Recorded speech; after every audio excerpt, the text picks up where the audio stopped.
A shallow magnitude 5.6 earthquake was reported early afternoon near Boysun, Surxondaryo Region, Uzbekistan. According to the German Research Center for Geosciences, GFZ, the quake hit on Thursday, May 12, 2022, at 3:27 p.m. local time, at a shallow depth of 10 kilometers.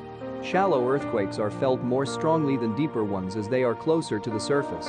The exact magnitude, epicenter, and depth of the quake might be revised within the next few hours or minutes as seismologists review data and refine their calculations, or as other agencies issue their report.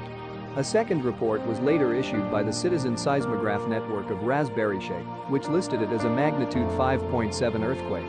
Other agencies reporting the same quake include France's Réseau National de Surveillance Sismique, RéNaSS, at magnitude 5.9, and the European Mediterranean Seismological Center, EMSC, at magnitude 5.8. Please like, subscribe and share our YouTube channel for more update. Thanks for watching.